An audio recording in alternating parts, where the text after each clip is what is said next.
Welcome back to my Colorado Mountain Garden. And I'm going to go over fertilizers. I'm going to try and make it as quick as possible. The first thing that you want to know about is what these numbers are, where you see the 644. The first number is for nitrogen, the second number is for phosphorus, and the third number is for potassium.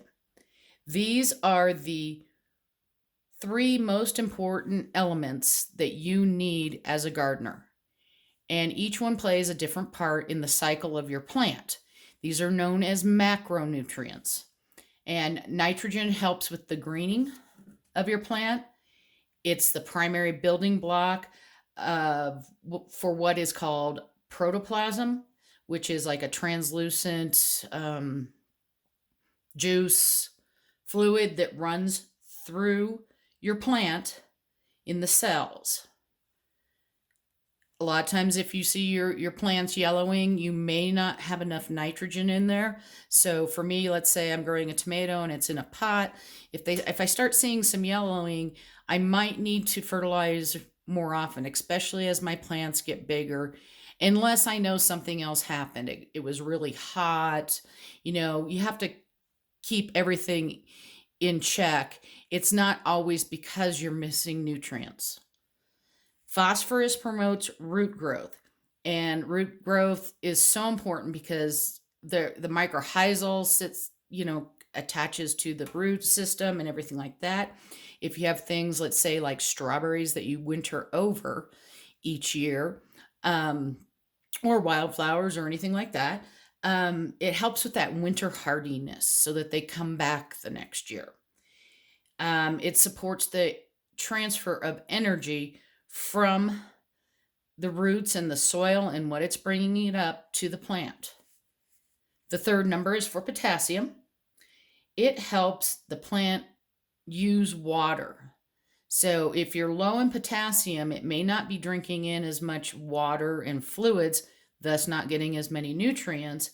And so that can stunt your plant's growth. If you have plenty of potassium there, you're going to have great flowering. Your fruits and veggies are going to be big and beautiful. And you'll also probably see a little more flower production. And I talk more, when I talk more about vegetables, but it's the same thing for flowers. So if you have, let's say, a flowering container, you want to make sure that it's getting plenty of potassium so that those flowers keep producing and being beautiful. If you think something's low in potassium, a type of fertilizer like kelp is usually higher in potassium, so you can boost that.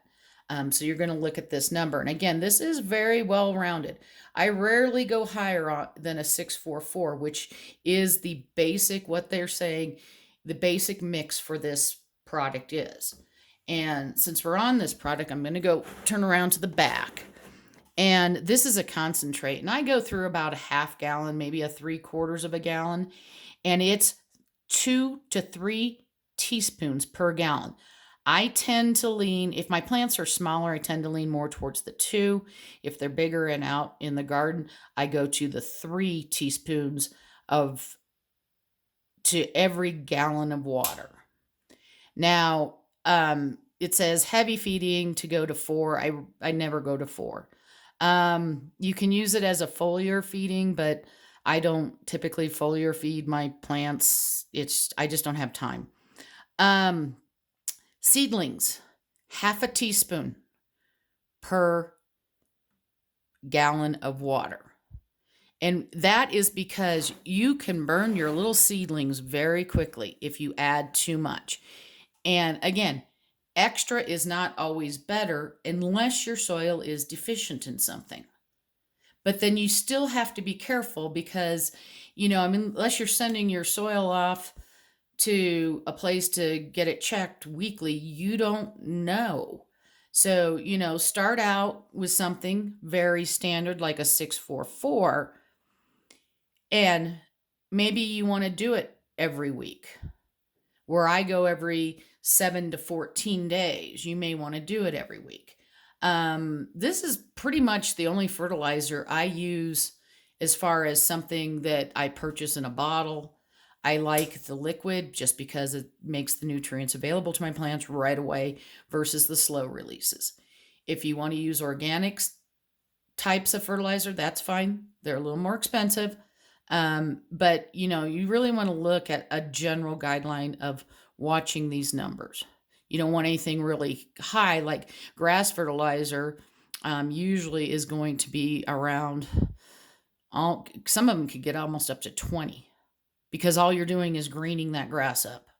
So, um, this year, I also, after watching a bunch of gardeners using alfalfa, I decided to amend my beds, which included the garlic that I planted. So you can go back to those videos and I talk about it a little bit there. And I used alfalfa pellets. Now, I didn't go buy the expensive alfalfa pellets at the grocery stores. These are not considered organic, although organic are available.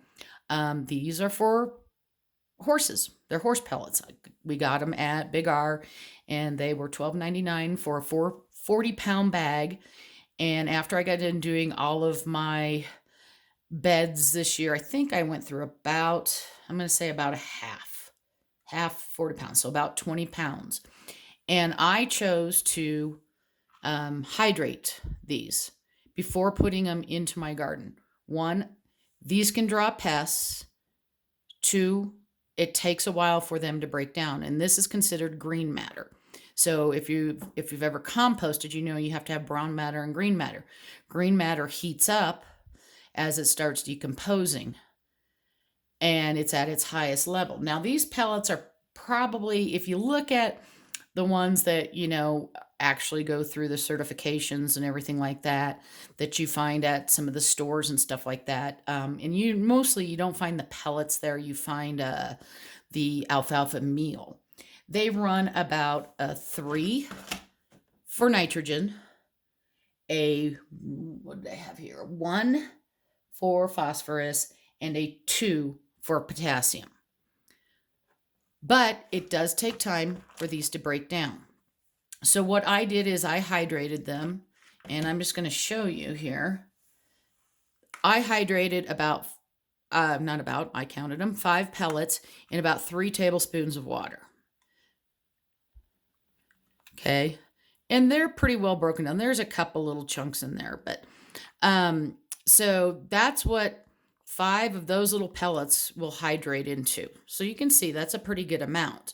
But that's them sitting in water, and I did use warm water. It was more than room temperature, but it wasn't super hot. So when I did my pellets, I used if you go back to my videos on the containers, you'll see some of the tubs and stuff. I filled up and I did the smaller tubs because I was doing, just a bed or 2 a day, or one, I had 2 tubs going and stuff like that because I didn't know how much water I was going to have. So I filled my tub up with these little pellets about, a third of the way up. And then I put filled up about an inch over the pellets. And then I had to let them sit. So I did other stuff. I came back, I stirred them around, and I had to add more water. But it takes a long time to break down. Now, what I did in this experiment here didn't take too long. But once you start getting a lot more, they're absorbing the water and everything like that. But it takes quite a bit of water. So I amended my beds. This is the first time I've used the alfalfa pellets. I also added hydrated or rehydrated alfalfa pellets in my compost pile.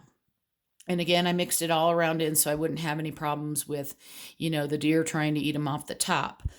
I did this in the fall. You can do it in the spring, but remember, you want to give yourself time. And if you choose to just put this out there, you're going to have to keep putting water on it.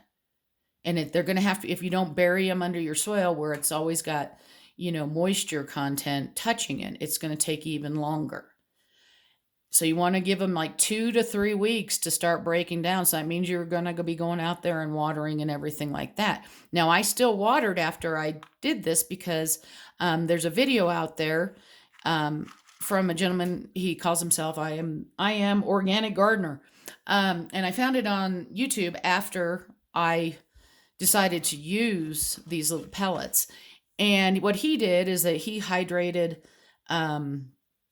I think a pellet and also some alfalfa meal. and they stuck it under a microscope. And it's kind of neat if you're kind of a geek like me and like the whole science behind what's going on under the soil. And how all these organisms are living on this stuff, and how they get into your soil and help break things down, and basically start composting and helping give your plants nutrients, and all that. So I'll link it below. It's not going to be directly there's like a comment section under the video, so you can watch that. But I hope this helps you and understand why you can't just not fertilize. Most garden soils, even if it's amended very well, by the end of the season, especially if you've got some big plants or they're just in pots, it's pulling those nutrients out. So you have to think about giving back. I use drippers in most of my garden beds. And for me, the slow release fertilizers, like you can get granule and stuff like that, because my dripper's dripping in a certain spot, it doesn't break down that well. So that's why I like the liquid fertilizer. Again, there's liquid fertilizers out there that are organic. When they're single note, like if they're just fish meal or just fish emulsion, or kelp, some of these numbers may not be where you want them to be. So you may need to mix a few of them in. I have chosen not to do that. I don't want to be a chemist. And I don't want to give my plant too much. Well, you get the idea. So this is what I choose. You can choose whatever you want. Just don't go real high, especially in the nitrogen. To me, 8 for a vegetable type plant is high. So, keep it low. Unless you really know, especially if you want a general fertilizer for all of your plants in your garden, and you're not just growing a certain type that, there might be a certain type of plant that you grow that has to have really high nitrogen, or really high phosphorus, or really high potassium. So just keep that in mind. There's plenty of videos out there that explain nutrients. There's lots of papers provided from colleges like CSU that has a master gardening program, things like that. Seek those out if you start getting confused. You can always ask me questions, though. I hope this video helps you, and happy gardening.